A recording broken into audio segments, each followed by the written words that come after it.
ਸਤਿ ਸ਼੍ਰੀ ਅਕਾਲ ਦੋਸਤੋ, ਪ੍ਰੋਗਰਾਮ ਚਰਚਾ ਦੇ ਵਿੱਚ ਤੁਹਾਡਾ ਸਵਾਗਤ ਹੈ।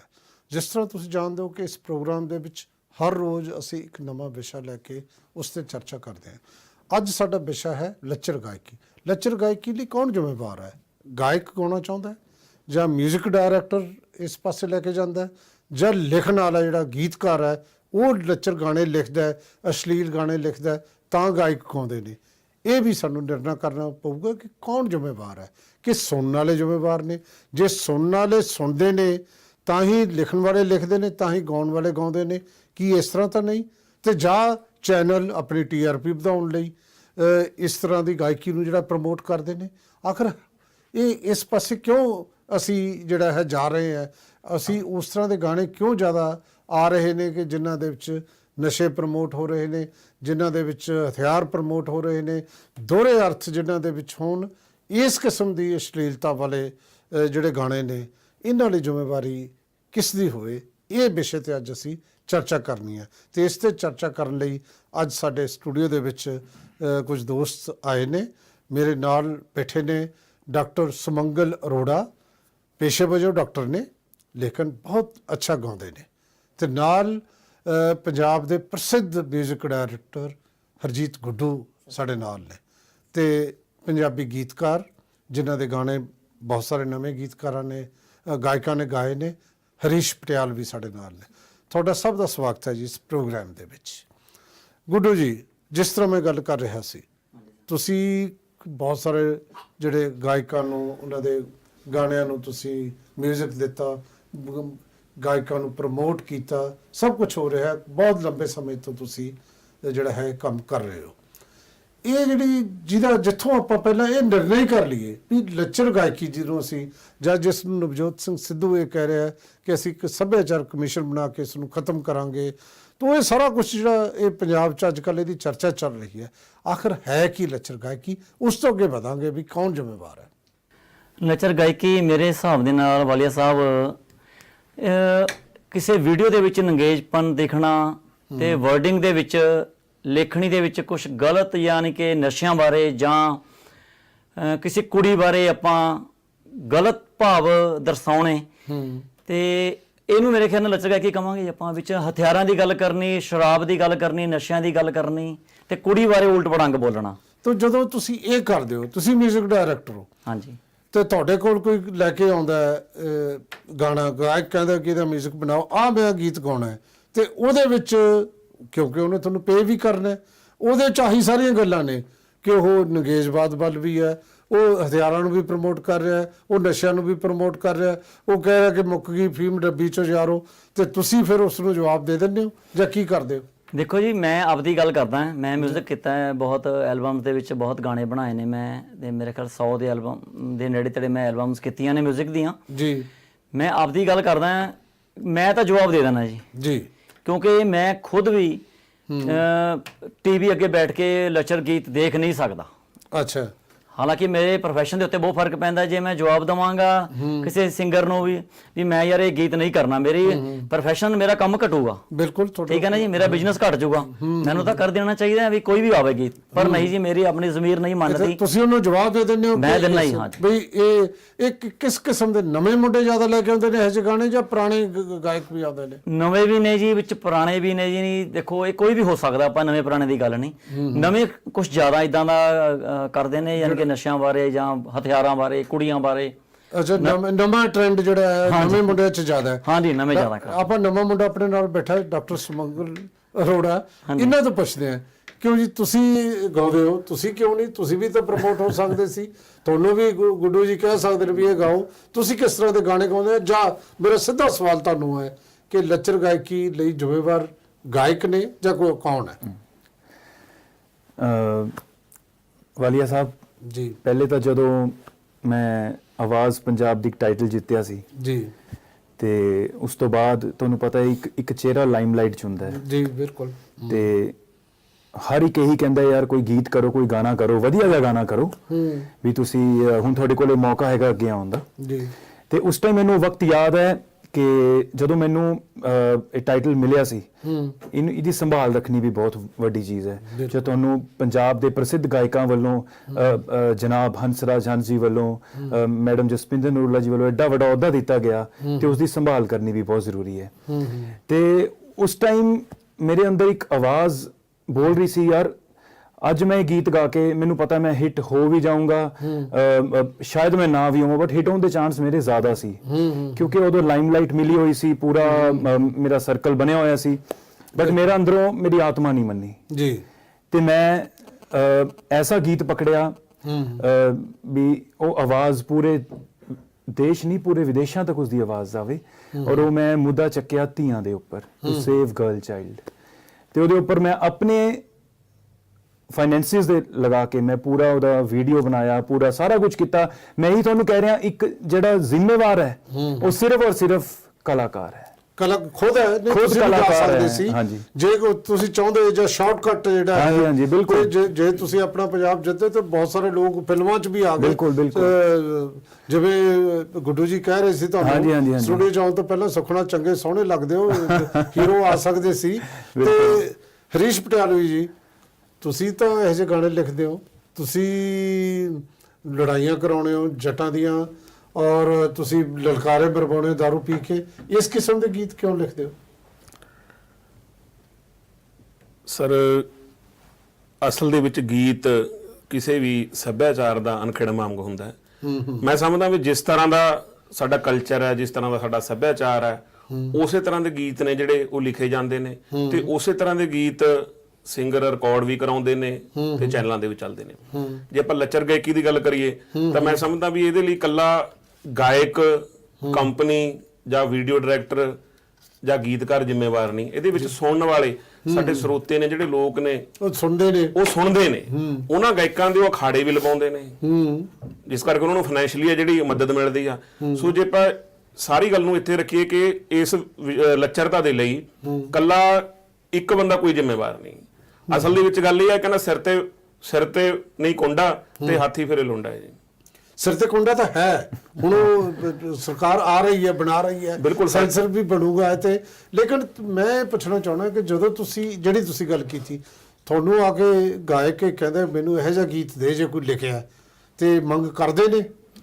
ਸਰ, ਇਸ ਤਰ੍ਹਾਂ ਦੀ ਤਾਂ ਕੋਈ ਗੱਲ ਨਹੀਂ ਜੀ, ਪਰ ਗੱਲ ਇਹ ਹੈ ਵੀ ਜਿਵੇਂ ਸਾਡੇ ਕਲਚਰ ਹੈ, ਜਿਹੋ ਜਿਹਾ ਸਾਡੇ ਕਲਚਰ ਦਾ ਵਿਹਾਰ ਹੈ, ਜੇ ਸਾਡੇ ਕਲਚਰ ਦੇ ਵਿੱਚ ਸ਼ਰਾਬ ਵਿਕਦੀ ਹੈ, ਜੇ ਦੇਸੀ ਦਾਰੂ ਕੱਢੀ ਜਾਂਦੀ ਹੈ, ਜਿਵੇਂ ਗੁਰਦਾਸ ਮਾਨ ਸਾਹਿਬ ਨੇ ਵੀ ਗੱਲ ਕਰੀ ਸੀ ਕਿ ਘਰ ਦੀ ਸ਼ਰਾਬ ਹੋਵੇ, ਇਟ ਮੀਨਸ ਕਿ ਸਾਡੇ ਪਿੰਡਾਂ ਦਾ ਮਾਹੌਲ ਹੀ ਲਾ ਲਓ, ਉੱਥੇ ਲੜਾਈਆਂ ਝਗੜੇ ਵੀ ਹੁੰਦੇ ਨੇ ਜੀ। ਜੋ ਵਰਤਾਰਾ ਸਾਡੇ ਸਮਾਜ ਦੇ ਵਿੱਚ ਵਾਪਰਦਾ ਉਸੇ ਨੂੰ ਹੀ ਲਿਖਿਆ ਜਾਂਦਾ ਜੀ। ਹੁਣ ਪਹਿਲਾਂ ਘੱਗਰਿਆਂ ਦੀ ਗੱਲ ਹੁੰਦੀ ਸੀ, ਸੰਦੂਖਾਂ ਦੀ ਗੱਲ ਹੁੰਦੀ ਸੀ, ਪਰ ਅੱਜ ਜਿਹੜਾ ਸਮਾਜ ਦਾ ਵਰਤਾਰਾ ਉਹ ਬਦਲ ਚੁੱਕਿਆ। ਤੁਸੀਂ ਇਹ ਕਹਿ ਰਹੇ ਹੋ ਕਿ ਤੁਸੀਂ ਉਹ ਲਿਖਦੇ ਹੋ ਜੋ ਸਮਾਜ ਦੇ ਵਿੱਚ ਵਾਪਰਦਾ ਜੀ। ਨਸ਼ੇ ਇਸ ਕਰਕੇ ਨੇ ਕਿ ਤੁਸੀਂ ਨਸ਼ੇ ਬਾਰੇ ਤਾਂ ਲਿਖਦੇ ਹੋ ਕਿ ਨਸ਼ੇ ਸਮਾਜ ਦਾ ਹਿੱਸਾ ਨੇ, ਸਮਾਜ ਦਾ ਹਿੱਸਾ, ਇਹ ਨਹੀਂ ਕਿ ਗਾਉਣ ਵਾਲੇ ਜਾਂ ਗਾਇਕ ਨਸ਼ਿਆਂ ਨੂੰ ਪ੍ਰਮੋਟ ਕਰਦੇ ਨੇ। ਗੁੱਡੂ ਜੀ, ਕੀ ਕਹੋਗੇ ਤੁਸੀਂ ਇਸ ਗੱਲ ਬਾਰੇ? ਗਾਉਣ ਵਾਲੇ ਦੇਖੋ ਜੀ ਪ੍ਰਮੋਟ ਵੀ ਕਰਦੇ ਨੇ ਜੀ ਆਪਣੀ ਸ਼ੋਹਰਤ ਬਣਾਉਣ ਲਈ। ਜਦੋਂ ਇੱਕ ਗਾਇਕ ਹੈ, ਜਦੋਂ ਸਟਾਰ ਬਣ ਜਾਂਦਾ ਜੀ, ਉਹਨੂੰ ਕੋਈ ਤੁਸੀਂ ਗੀਤ ਦੇ ਦਿਓ, ਗਾਉਣਗੇ ਜੀ। ਹੁਣ ਮੈਂ ਨਾਮ ਕਿਹਦਾ ਲਵਾਂ ਜੀ, ਤੇ ਬਹੁਤ ਸਿੰਗਰ ਨੇ ਜੀ ਜਿਹੜੇ ਆ ਨਸ਼ਿਆਂ ਨੂੰ ਪ੍ਰਮੋਟ ਕਰ ਰਹੇ ਨੇ। ਤੇ ਮੈਂ ਤਾਂ ਜੀ ਬਹੁਤ ਜ਼ਿਆਦਾ ਇਸ ਗੱਲ ਦੇ ਐਂਟੀ ਆ ਕਿ ਕੁੜੀਆਂ ਨੂੰ ਬਹੁਤ ਭੰਡਿਆ ਜਾਂਦਾ ਜੀ।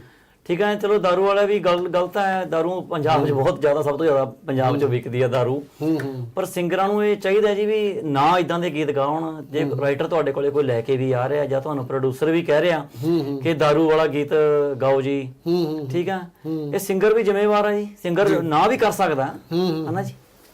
ਤੇ ਇਹ ਗੱਲ ਤੁਹਾਡੀ ਕਾਫੀ ਹੱਦ ਤੱਕ ਠੀਕ ਹੈ। ਮੈਂ ਸਿੰਗਰ ਜਿਵੇਂ ਹੁਣ ਸੁਮੰਗਲ ਅਰੋੜਾ ਜਦੋਂ ਗੱਲ ਕਰ ਰਹੇ ਸੀ ਕਿ ਆਤਮਾ ਦੀ ਜਿਹੜੀ ਆਵਾਜ਼ ਜਦੋਂ ਸਿੰਗਰ ਸੁਣਦਾ ਹੈ ਕਿ ਮੈਂ, ਹਾਲਾਂਕਿ ਇਹ ਵੀ ਗਾ ਸਕਦੇ ਸੀ, ਔਰ ਸੱਚਮੁੱਚ ਇਹ ਗੱਲ ਇਹਨਾਂ ਦੀ ਠੀਕ ਹੈ ਕਿ ਜੇ ਇਮੀਡੀਏਟ ਕੋਈ ਪਬਲਿਸਿਟੀ ਚਾਹੁੰਦਾ ਹੈ ਤਾਂ ਇਸ ਕਿਸਮ ਦੇ ਗਾਣੇ ਵੀ ਗਾਏ ਜਾਂਦੇ ਨੇ, ਔਰ ਲੋਕ ਇਹ ਪਬਲਿਸਿਟੀ ਲੈ ਵੀ ਜਾਂਦੇ ਨੇ, ਪੈਸਾ ਵੀ ਲੈ ਜਾਂਦੇ ਨੇ, ਬਿਜ਼ਨਸ ਵੀ ਲੈ ਜਾਂਦੇ ਨੇ, ਨਾਂ ਵੀ ਬਣਾ ਜਾਂਦੇ ਨੇ।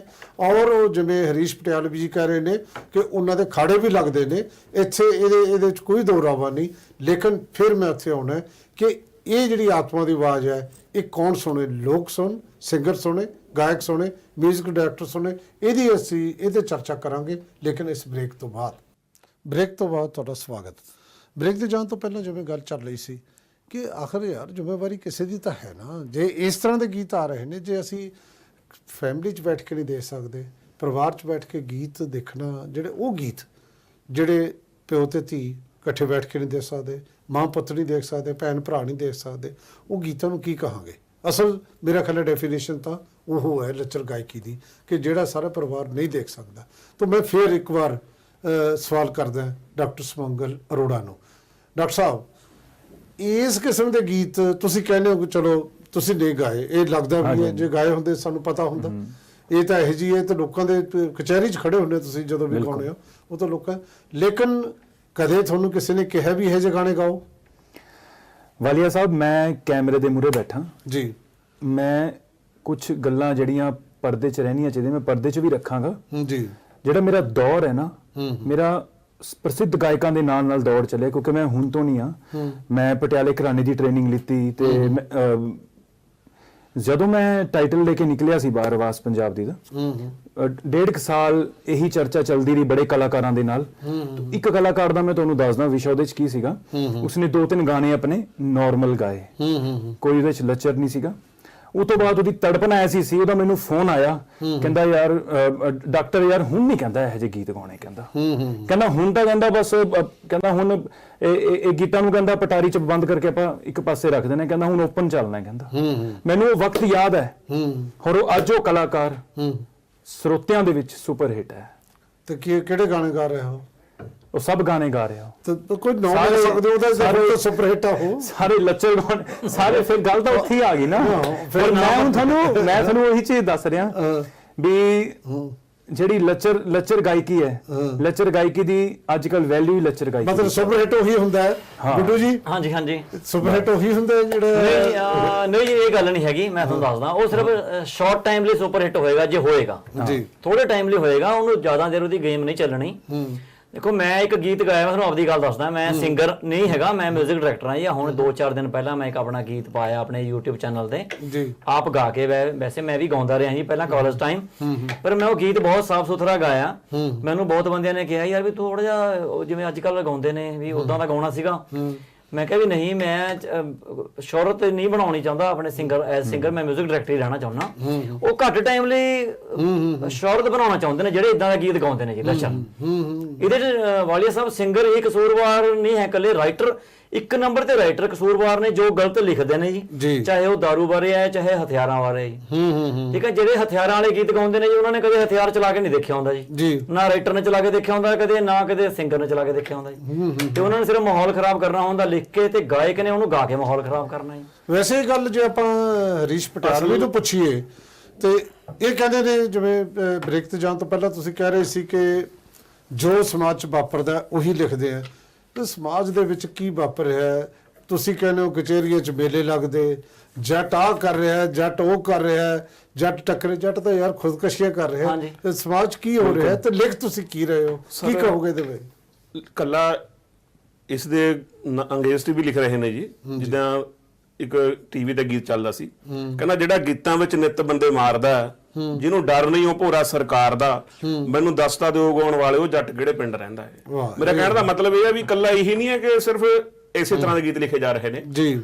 ਲੋਕ ਚੰਗਾ ਵੀ ਸੁਣਨਾ ਪਸੰਦ ਕਰਦੇ ਨੇ। ਹਾਂ, ਅਸੀਂ ਇਹੀ ਕਹਿੰਦੇ ਚੰਗਾ ਆ ਨਹੀਂ ਨਾ ਰਿਹਾ, ਲੋਕ ਇਹੀ ਤਾਂ ਅਸੀਂ ਕਹਿਣਾ ਚਾਹੁੰਦੇ ਆ ਕਿ ਜੇ ਚੰਗਾ ਆਊ ਤਾਂ ਲੱਚਰ ਕਰਕੇ ਆਪੇ ਖਤਮ ਹੋ ਜੂ। ਲੱਚਰ ਗਾਇਕੀ ਅਸਲ ਦੇ ਵਿੱਚ ਇਹਦੇ ਵਿੱਚ ਇੱਕ ਚੀਜ਼, ਕਿਸੇ ਇੱਕ ਨੂੰ ਆਪਾਂ ਕਸੂਰਵਾਰ ਠਹਿਰਾ ਦਈਏ, ਇਹ ਵੀ ਗੱਲ ਠੀਕ ਨਹੀਂ ਜੀ। ਅਸਲ ਦੇ ਵਿੱਚ ਜਿਹੜਾ ਇਹ ਕਲਚਰ ਹੈ, ਇਹ ਸੱਭਿਆਚਾਰਕ ਸਿਸਟਮ ਹੈ, ਇਹਦੇ ਵਿੱਚ ਸਿੰਗਰ ਸਭ ਤੋਂ ਵੱਧ ਮਾਇਨੇ ਰੱਖਦਾ ਜੀ, ਇੱਥੇ ਤੱਕ ਮੈਂ ਸਮਝਦਾ। ਅੱਛਾ, ਕਿਉਂਕਿ ਕੋਈ ਵੀ ਗੀਤਕਾਰ ਕਿਸੇ ਸਿੰਗਰ ਤੇ ਦਬਾਅ ਦੇ ਕੇ ਆਪਣਾ ਗੀਤ ਨਹੀਂ ਕਰਾ ਸਕਦਾ ਜੀ। ਉਹ ਸਿੰਗਰ ਨੇ ਹੀ ਦੇਖਣਾ ਹੁੰਦਾ ਕਿ ਉਹਨੇ ਕਿਹੜਾ ਗੀਤ ਕਰਨਾ। ਤਾਂ ਸੁਮੰਗਲ ਅਰੋੜਾ ਸਾਹਿਬ ਤਾਂ ਇਹ ਕਹਿ ਰਹੇ ਨੇ ਕਿ ਮੈਨੂੰ ਆ ਕੇ ਗੀਤਕਾਰ ਕਹਿੰਦਾ ਵੀ ਦੱਸ ਯਾਰ ਆਹ ਗੀਤ ਲਿਖਾ ਗਾ ਤੂੰ, ਪਰ ਡਾਕਟਰ ਸਾਹਿਬ ਨੇ ਕਦੇ ਮਾੜਾ ਗੀਤ ਗਾਇਆ ਨਹੀਂ ਜੀ। ਇਹ ਤਾਂ ਇਹਨਾਂ ਦੀ ਸਿੰਗਰ ਦੀ ਮਰਜ਼ੀ ਹੈ ਨਾ। ਹਾਂ ਬਿਲਕੁਲ, ਮੈਂ ਇਹੀ ਗੱਲ ਕਹਿਣਾ ਜੀ, ਜੇ ਸਿੰਗਰ ਚਾਹਣ ਤਾਂ ਉਹ ਮਾੜਾ ਗੀਤ ਨਹੀਂ ਗਾਉਣਗੇ। ਜੇ ਸੰਗੀਤਕਾਰ ਚਾਹਣ, ਜਿਸ ਤਰ੍ਹਾਂ ਸਾਡੇ ਗੁੱਡੂ ਸਾਹਿਬ ਨੇ, ਇਹਨਾਂ ਦੇ ਸਿਰ ਤੇ ਬੜਾ ਵਧੀਆ ਸਿਹਰਾ ਬੰਨਿਆ ਹੋਇਆ ਜੀ, ਧੰਨ ਤੇਰੀ ਸਿੱਖੀ ਦਾ। ਕੀ ਬਾਤ ਹੈ। ਪੂਰੇ ਆਲ ਵਰਲਡ ਦੇ ਵਿੱਚ ਦੇਖੋ ਇਹ ਗੱਲ ਮੰਨੀ ਗਈ ਹੈ ਜੀ। ਮੈਂ ਇਹਨਾਂ ਦੋਨਾਂ ਸ਼ਖਸੀਅਤਾਂ ਬਾਰੇ ਇਹੀ ਗੱਲ ਕਹੂੰਗਾ ਜੀ। ਜੀ। ਡਾਕਟਰ ਸੁਮੰਗਲ ਅਰੋੜਾ ਜੀ ਨੇ ਇਹ ਵੀ ਬਿਲਕੁਲ ਨਰੋਲ ਨੇ ਜੀ। ਨਹੀਂ ਫਿਰ ਚਲੋ ਮੰਨ ਲਿਆ, ਫਿਰ ਪੰਜਾਬ ਚ ਕੌਣ ਗਾ ਰਿਹਾ ਹੈ? ਮੈਂ ਇਹਨਾਂ ਦੋ ਸ਼ਖਸੀਅਤਾਂ ਦੀ ਗੱਲ ਨਹੀਂ ਕਰਦਾ ਜੀ, ਮੈਂ ਹੋਰ ਲੋਕਾਂ ਦੀ ਗੱਲ ਕਰਦਾ ਜੀ ਜਿਹੜੇ ਲੱਚਰ ਗਾਇਕੀ ਨੂੰ ਪ੍ਰਮੋਟ ਕਰ ਰਹੇ ਨੇ। ਪ੍ਰਮੋਟ ਕਰਦਾ ਉਹ ਵੀਡੀਓ ਡਾਇਰੈਕਟਰ ਵੀ ਜ਼ਿੰਮੇਵਾਰ ਨੇ, ਬਹੁਤ ਜ਼ਿਆਦਾ। ਨੰਗੇਜ਼ਵਾਦ ਬਣਾ ਕੇ ਪਰੋਸਦੇ ਨੇ। ਉਹ ਵੇਖਿਆ ਨਹੀਂ ਜਾ ਸਕਦਾ, ਇਹ ਗਾਇਕੀ ਸੁਣਨ ਨਾਲ ਲੱਚਰ ਨਹੀਂ ਹੋ ਸਕਦੀ, ਉਹ ਵੇਖਣ ਨਾਲ ਜ਼ਿਆਦਾ ਹੋਏਗੀ। ਇੱਕ ਹੋਰ ਨੂੰ ਆਪਾਂ ਬਰੀ ਕਰੀਏ ਨੇ, ਕੰਪਨੀਆਂ ਜਿਹੜੀਆਂ ਕੰਪਨੀਆਂ ਵੀ ਮੇਜਰ ਕੰਪਨੀਆਂ ਨੇ, ਉਹ ਕੰਪਨੀਆਂ ਜੀ ਸਿਰੇ ਦਾ ਜੀ ਉਹਨਾਂ ਦਾ ਕਸੂਰ ਹੈ ਜੀ। ਹਾਂ ਉਹ ਤਾਂ ਕਹਿੰਦੇ ਨੇ ਆਹ ਲੈ ਕੇ ਆ ਤਾਂ ਮੈਂ ਰਿਕਾਰਡ ਹਾਂਜੀ ਕਰੂੰ। ਵਾਲੇ ਸਾਹਿਬ ਦੇਖੋ ਰਾਈਟਰ, ਹਾਂ ਫਿਰ ਸਿੰਗਰ ਵੀ ਕਸੂਰਵਾਰ ਹੋ ਗਿਆ। ਹਾਂ ਕੰਪਨੀਆਂ ਵੀ ਹੈਗੀਆਂ ਨੇ, ਉਹ ਕਹਿੰਦੇ ਅਸੀਂ ਆਪਣਾ ਮਾਲ ਵੇਚਣਾ। ਪਹਿਲਾਂ ਕਹਿੰਦੇ ਸੀ ਮਾਲ ਸੀਡੀਆਂ ਜਦੋਂ ਵਿਕਦੀਆਂ ਸੀਗੀਆਂ, ਕੈਸਟਾਂ ਵਿਕਦੀਆਂ ਸੀ। ਹੁਣ ਚਲੋ ਸੀਡੀਆਂ ਨਹੀਂ ਵਿਕਦੀਆਂ, ਕੈਸਟਾਂ ਨਹੀਂ। ਹੁਣ ਉਹਨਾਂ ਨੂੰ ਫਿਰ ਵਿਊਜ਼ ਨਹੀਂ ਆਉਂਦੇ ਜੀ, ਜਦ ਤੱਕ ਉਹ ਕੁਝ ਨੰਗੇਜ਼ ਨਹੀਂ ਦਿਖਾਉਣਗੇ ਜਾਂ ਨੰਗੇਜ਼ ਵਰਡਿੰਗ ਨਹੀਂ ਸੁਣਾਉਣਗੇ ਲੋਕਾਂ ਨੂੰ, ਫਿਰ ਲੋਕਾਂ ਦੇ YouTube ਦੇ ਉੱਤੇ ਉਹਨਾਂ ਦੇ ਵਿਊਜ਼ ਨਹੀਂ ਆਉਂਦੇ ਜੀ। ਕੰਪਨੀਆਂ ਵੀ ਕਸੂਰਵਾਰ ਨੇ ਜੀ। ਜੀ ਜੀ ਰਾਈਟਰ ਇੱਕ ਨੰਬਰ ਤੇ ਕਸੂਰਵਾਰ, ਨੰਬਰ 2 ਤੇ ਜੀ ਪ੍ਰੋਡਿਊਸ ਆਪਣਾ ਸਿੰਗਰ ਕਸੂਰਵਾਰ, ਫਿਰ ਕੰਪਨੀਆਂ ਵੀ ਕਸੂਰਵਾਰ ਜਿਹੜੀਆਂ ਉਹਨੂੰ ਹੱਸ ਕੇ ਲੋਕਾਂ ਦੇ ਸਾਹਮਣੇ ਪੇਸ਼ ਕਰਦੀਆਂ। ਤੇ ਇਹਦੇ ਚ ਇੱਕ ਹੋਰ ਵੀ ਕਰ ਲਈਏ, ਜਿਹੜਾ ਜੇ ਇੱਕ ਕੜੀ ਰਹਿ ਗਈ ਸਿਰਫ, ਹਾਂਜੀ ਇਹ ਕੜੀ ਰਹਿ ਗਈ ਸਾਡਾ ਮੀਡੀਆ ਚੈਨਲ ਸਾਡੇ, ਇਹਨਾਂ ਦੇ ਵੀ ਕੋਈ ਕਸੂਰ ਹੈ? ਸਭ ਤੋਂ ਜ਼ਿਆਦਾ ਵੱਡਾ ਕਸੂਰਵਾਰ ਹੈ ਜੀ, ਜੋ ਸਭ ਕੁਝ ਸੋਚ ਸਮਝਦੇ ਹੋਏ ਵੀ ਇਹ ਮੀਡੀਆ ਇੱਕ ਐਸੀ ਚੀਜ਼ ਹੈ ਸਰ, ਉਹ ਕਿਸੇ ਵੀ ਚੀਜ਼ ਨੂੰ ਵੱਡਾ ਵੀ ਕਰ ਸਕਦਾ ਤੇ ਉਸ ਨੂੰ ਦੱਬ ਵੀ ਸਕਦਾ ਜੀ। ਮੀਡੀਆ ਜਿੰਨੇ ਵੀ ਚੈਨਲਾਂ ਦੇ ਉੱਤੇ ਚੱਲਦੇ ਨੇ ਸਾਰੇ ਗੀਤ ਹੀ ਚੈਨਲ ਦੇ ਥਰੂ ਹੀ ਲੋਕਾਂ ਦੇ ਕੋਲ ਜਾਂਦੇ ਨੇ ਜੀ। ਜੇ ਚੈਨਲ ਬੰਦ ਕਰ ਦੇਣਗੇ, ਹੁਣ ਇੱਕ ਚੈਨਲ ਨੇ ਕਹਿਤਾ ਵੀ ਮੈਂ ਨਹੀਂ ਮਤਲਬ ਸਪੋਜ਼ ਗਾਉਂਦਾ, ਉਹ YouTube ਤੇ ਪਾ ਦੇਣ। ਸੋਸ਼ਲ ਮੀਡੀਆ ਕੀ ਹੈ? ਸੋਸ਼ਲ ਮੀਡੀਆ ਅਸਲ ਦੇ ਵਿੱਚ ਨਵਜੋਤ ਸਿੰਘ ਸਿੱਧੂ ਸਾਹਿਬ ਦੇ ਜਿਹੜੀ ਉਹਨਾਂ ਨੇ ਸ਼ੁਰੂ ਕੀਤਾ ਹੈ ਨਾ ਜੀ, ਉਹਨਾਂ ਨੂੰ ਜਿਹੜਾ ਸ਼ਿਕੰਜਾ A ਤੋਂ ਲੈ ਕੇ Z ਤੱਕ ਪਾਣਾ ਪੈਣਾ ਉਹਨਾਂ ਜੀ। ਸ਼ੁਰੂ ਹੋਏਗਾ ਰਾਈਟਰ ਤੋਂ ਬਾਅਦ ਸਿੰਗਰ ਤੋਂ ਬਾਅਦ ਕੰਪਨੀ ਤੋਂ ਬਾਅਦ ਚੈਨਲਸ ਤੇ, ਕਿਉਂਕਿ ਅੱਜ ਕੱਲ ट्रेंड बन गया, जो दिखता है वो बिकता है। वैसे वाले साहब उन्होंने ठीक किया, जो दिखता है वो बिकता है। गुरु जी आ ਜਿਹੜਾ ਨਵਜੋਤ ਸਿੰਘ ਸਿੱਧੂ ਜੀ ਦਾ ਸ਼ਿਕੰਜਾ ਹੈ ਨਾ, ਇਹਨਾਂ ਨੂੰ ਬਹੁਤ ਪੂਰਾ ਇਹਨਾਂ ਨੂੰ ਘੇਰਾ ਪਾਣਾ ਪੈਣਾ ਤਾਂ ਕਿਤੇ ਇਸ ਚੀਜ਼ ਨੂੰ ਸਟਾਪ ਕਰ ਸਕਦੇ ਹਾਂ। ਸ਼ਿਕੰਜਾ ਡਾਕਟਰ ਸੁਮੰਗਲ ਉਦੋਂ ਹੀ ਕੱਸਿਆ ਜਾਊਗਾ ਜਦੋਂ ਇੱਕ ਮਾਪਦੰਡ ਬਣਾਉਣ ਦੀ ਤਾਂ ਲੋੜ ਹੈਗੀ ਸਰ। ਮੈਂ ਫਿਰ ਆਪਣੀ ਪੈਰਾਮੀਟਰ ਇੱਕ ਪੈਮਾਨਾ ਧਰ ਬਿਲਕੁਲ ਮੈਂ ਫਿਰ ਆਪਣੀ ਗੱਲ ਤੇ ਆਉਂਗਾ ਜੀ। ਗੱਲ ਫਿਰ ਉਹੀ ਕਲਚਰ ਦੀ ਆ ਗਈ ਸਰ। ਜੀ ਸਾਡਾ ਕਲਚਰ ਹੀ ਸਾਡਾ ਜੀਣ ਦਾ ਢੰਗ ਤਰੀਕਾ ਸਲੀਕਾ ਬਦਲਿਆ ਜਾ ਚੁੱਕਿਆ ਹੈ ਜੀ। ਫਿਰ ਇਹ ਕਿੰਨਾ ਠੀਕ ਹੋਏਗਾ? ਉਹਦੇ ਵਿੱਚ ਵੈਸਟਰਨ ਸਟਾਈਲ ਦੇ ਵਿੱਚ ਲਾ ਲਓ, ਪੌਪ ਲਾ ਲਓ, ਰੈਪ ਲਾ ਲਓ, ਇਹਨਾਂ ਲੋਕਾਂ ਨੇ ਸਾਡੇ ਸੰਗੀਤ ਦਾ, ਸਾਡੇ ਪੁਰਾਣੇ ਸੰਗੀਤ ਦਾ ਜੇ ਅਸੀਂ ਕਹੀਏ ਤਾਂ ਜਿਹੜਾ ਮੁਖੜਾ ਵਿਗਾੜ ਚੁੱਕਿਆ ਜੀ। ਦੇਖੋ ਇਹ ਜਿਹੜਾ ਹਰਜੀਤ ਗੁੱਡੂ ਹੋਰਾਂ ਨੇ ਇੱਕ ਸਵਾਲ ਕੀਤਾ ਤੁਹਾਨੂੰ ਹੁਣ, ਇਹ ਠੀਕ ਕਿਵੇਂ ਹੋਊ, ਉਹਦੇ ਬਾਰੇ ਕੀ ਕਹੋ ਸਰ? ਜਿੱਦਾਂ ਹੁਣ ਚਲੋ ਪੰਜਾਬ ਸਰਕਾਰ ਨੇ ਜਿਹੜਾ ਬਣਾਇਆ ਆਪਣਾ, ਸਰਕਾਰਾਂ ਠੀਕ ਕਰਨਗੀਆਂ। ਹਾਂਜੀ ਬਿਲਕੁਲ ਸਰ। ਇਹ ਸਰਕਾਰਾਂ ਦੀ ਇਹਦੇ ਵਿੱਚ ਮੇਰਾ ਖਿਆਲ ਹੈ ਸਰ ਕੋਈ ਜਿੱਦਾਂ ਫਿਲਮ ਦੇ ਲਈ ਸੈਂਸਰ ਬੋਰਡ ਹੁੰਦਾ ਜੀ, ਪੰਜਾਬੀ ਇੰਡਸਟਰੀ ਦੇ ਲਈ, ਪੰਜਾਬੀ ਕੈਸਟ ਕਲਚਰ ਦੇ ਲਈ ਕੋਈ ਐਵੇਂ ਦੀ ਕੋਈ ਕਮੇਟੀ ਬਣੇ, ਕੋਈ ਸੰਸਥਾ ਬਣੇ।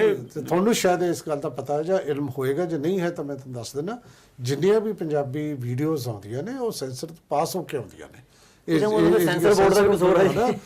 ਹਾਂ ਸੈਂਸਰ ਬੋਰਡ ਤੋਂ ਪਾਸ ਹੋ ਕੇ ਆਉਂਦੀਆਂ ਨੇ, ਤਾਂ ਹੀ ਉਹ ਜਿਹੜੀ ਵੀਡੀਓ ਰਿਲੀਜ਼ ਹੁੰਦੀ ਹੈ। ਫਿਰ ਤਾਂ ਟੋਟਲੀ ਜ਼ਿੰਮੇਵਾਰੀ ਸੈਂਸਰ ਬੋਰਡ। ਵਾਲੀਆ ਸਾਹਿਬ ਦਿਨ ਦੇ ਵਿੱਚ ਘੱਟੋ ਘੱਟ ਜੇ 50 ਗੀਤ ਚੱਲਦੇ ਨੇ, 50 ਚੋਂ ਮੈਂ ਆਪਦੇ ਵੱਲੋਂ 40 ਮੈਂ ਰਿਜੈਕਟ ਕਰਦਾ ਜੀ। ਤੇ ਸੈਂਸਰ ਬੋਰਡ ਨੇ ਜਿਹੜੇ ਪਾਸ ਕੀਤੇ ਹੋਏ ਨੇ। ਹਾਂ ਬਿਲਕੁਲ ਇਹ ਹੋ ਸਕਦਾ ਹੈ। ਇਹ ਇਸੇ ਕਰਕੇ ਦਾ ਇੱਕ ਪ੍ਰੋਬਲਮ ਜਿਹੜੀ ਬਹੁਤ ਵੱਡੀ ਹੈ, ਜਿਹਦੀ ਮੈਂ ਬਾਰ-ਬਾਰ ਜ਼ਿਕਰ ਕਰ ਰਿਹਾ ਸੀ, ਇਹ ਤੋਂ ਪਹਿਲਾਂ ਵੀ ਕੁਝ ਪ੍ਰੋਗਰਾਮ 'ਚ ਅਸੀਂ ਜ਼ਿਕਰ ਕੀਤਾ ਸੀ ਕਿ ਜਿਹੜਾ ਇੱਕ ਮਾਪਦੰਡ, ਇੱਕ ਪੈਮਾਨਾ ਹੋਣਾ ਚਾਹੀਦਾ ਕਿ ਲੱਚਰ ਗਾਇਕੀ 'ਚ ਅਸ਼ਲੀਲਤਾ ਹੁੰਦੀ ਕੀ ਹੈ, ਇਹ ਸਾਨੂੰ ਦੇਖਣਾ ਪਏਗਾ। ਇਸ ਪਾਸੇ ਨੂੰ ਅਸੀਂ ਵਧੀਆ ਕਿ ਆਖਰ ਜਿਹੜੀ ਜਦੋਂ ਅਸੀਂ ਅਸ਼ਲੀਲਤਾ ਦੀ ਗੱਲ ਕਰਦੇ ਹਾਂ, ਜਦੋਂ ਅਸੀਂ ਲੱਚਰਤਾ ਦੀ ਗੱਲ ਕਰਦੇ ਹਾਂ, ਤਾਂ ਉਸ ਵੇਲੇ ਸਾਨੂੰ ਇੱਕ ਪੈਮਾਨਾ ਬਣਾਉਣ ਦੀ ਲੋੜ ਹੈ। ਇਹ ਗੱਲ ਅਸੀਂ ਨਵਜੋਤ ਸਿੰਘ ਸਿੱਧੂ ਹੋਰਾਂ ਨੂੰ ਉਦੋਂ ਵੀ ਕਹੀ ਸੀ ਜਦੋਂ ਉਹਨਾਂ ਨੇ ਕਮਿਸ਼ਨ ਅਨਾਉਂਸ ਕਰਨ ਦੀ ਗੱਲ ਕੀਤੀ ਸੀ ਕਿ ਅਸੀਂ ਕਮਿਸ਼ਨ ਬਣਾ ਰਹੇ ਹਾਂ, ਸੱਭਿਆਚਾਰ ਬਿਲਕੁਲ ਬਣਾਓ, ਲੇਕਿਨ ਇਹ ਦੱਸੋ ਵੀ ਕਿਹੜਾ ਸਿੰਗਰ, ਕਿਹੜਾ ਗਾਣਾ ਜਿਹੜਾ ਹੈ ਇਹ ਉਸ ਦੇ ਵਿੱਚ ਆਏਗਾ ਜਿਹ 'ਚ ਅਸੀਂ, ਜਿਵੇਂ ਮੈਂ ਤੁਹਾਨੂੰ ਦੱਸਿਆ, ਜਾਂ ਤਾਂ ਇਹ ਫੈਸਲਾ ਕਰ ਲਈਏ ਕਿ ਕੋਈ ਚਾਹੇ ਉਹਦੇ 'ਚ ਨਸ਼ੇ ਨੇ ਕੁਝ ਵੀ ਹੈ, ਲੇਕਿਨ ਜਿਹੜਾ ਪਰਿਵਾਰ 'ਚ ਬੈਠ ਕੇ ਸੁਣਿਆ ਜਾ ਸਕਦਾ ਉਹ ਗਾਣਾ ਲੱਚਰ ਨਹੀਂ ਹੈ। ਉਹਦੇ 'ਚ ਫਿਰ ਉਹੀ ਗੱਲ ਆ ਜਾਏਗੀ ਕਿ ਜਿਹਦੇ 'ਚ ਦੋ ਅਰਥ ਨਹੀਂ ਹੈ, ਜਿਹਦੇ ਗਾਣੇ ਦੇ ਜਿਹੜਾ ਇੰਨਾ ਅਸ਼ਲੀਲ ਜਾਂ ਇੰਨਾ ਨਗੇਜ਼ ਨਹੀਂ ਕਿ ਧੀ ਭੈਣ ਦੇ ਸਾਹਮਣੇ ਬੈਠ ਕੇ ਨਹੀਂ ਸੁਣਿਆ ਜਾ ਸਕਦਾ, ਅਸੀਂ ਉਹਨੂੰ ਪੈਮਾਨਾ ਬਣਾ ਸਕਦੇ ਹਾਂ। ਬਾਕੀ ਜਿਹੜੀ ਜਿੱਥੇ ਤੱਕ ਅੱਜ ਦੇ ਜਦੋਂ ਅਸੀਂ ਦੇਖਦੇ ਹਾਂ ਪੈਨਲ ਨੇ ਜੋ ਡਿਸਕਸ਼ਨ ਕੀਤੀ, ਉਹਦੇ 'ਚੋਂ ਕਿਤੇ ਨਾ ਕਿਤੇ ਕੁਝ ਨੁਕਤੇ ਜਿਹੜੇ ਉੱਭਰ ਰਹੇ ਨੇ, ਜਿਵੇਂ ਹਰੀਸ਼ ਪਟਿਆਲਵੀ ਜੀ ਦਾ ਕਹਿਣਾ ਹੈ ਕਿ ਜੋ ਸੱਭਿਆਚਾਰ 'ਚ ਹੋ ਰਿਹਾ ਹੈ ਉਹੀ ਅਸੀਂ ਲਿਖਦੇ ਹਾਂ, ਲੇਕਿਨ ਹਰਜੀਤ ਗੁੱਡੂ ਹੋਰੀ ਇਹ ਕਹਿੰਦੇ ਨੇ ਕਿ ਸਭ ਤੋਂ ਜ਼ਿਆਦਾ ਜ਼ਿੰਮੇਵਾਰੀ ਉਹ ਹੈ ਗੀਤਕਾਰ ਜਿਹੜਾ ਲਿਖਣ ਵਾਲਾ ਹੈ, ਔਰ ਡਾਕਟਰ ਸੁਮੰਗਲ ਅਰੋੜਾ ਦੀ ਗੱਲ 'ਚ ਕਾਫੀ ਦਮ ਹੈ ਕਿ ਉਹਦੀ ਆਤਮਾ ਗਾਇਕ ਦੀ ਉਹ ਕਹਿੰਦੀ ਹੈ ਕਿ ਮੈਂ ਇਹਨੂੰ ਗਾਉਣਾ ਹੈ। ਬਹੁਤ ਵਾਰ ਅਸੀਂ ਸ਼ਾਰਟਕਟ ਰਸਤਾ ਭਾਲਦੇ ਹਾਂ ਸ਼ੋਹਰਤ ਦਾ ਔਰ ਦੌਲਤ ਦਾ, ਉਸ ਕਰਕੇ ਫਿਰ ਅਸੀਂ ਇਸ ਪਾਸੇ ਪੈ ਜਾਂਦੇ ਹਾਂ।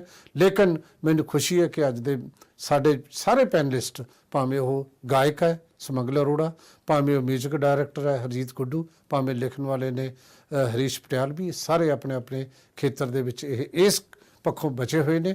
ਤੁਸੀਂ ਸਾਡੇ ਇਸ ਪ੍ਰੋਗਰਾਮ 'ਚ ਆਏ, ਡਿਸਕਸ ਕੀਤਾ, ਚਰਚਾ ਕੀਤੀ, ਲੱਚਰ ਗਾਇਕੀ ਤੇ ਤੁਹਾਡਾ ਬਹੁਤ ਬਹੁਤ ਧੰਨਵਾਦ। ਪਿਆਰੇ ਦਰਸ਼ਕੋ, ਤੁਹਾਡਾ ਵੀ ਬਹੁਤ ਬਹੁਤ ਧੰਨਵਾਦ, ਤੁਸੀਂ ਸਾਡੀ ਇਸ ਚਰਚਾ 'ਚ ਸ਼ਾਮਲ ਹੋਏ।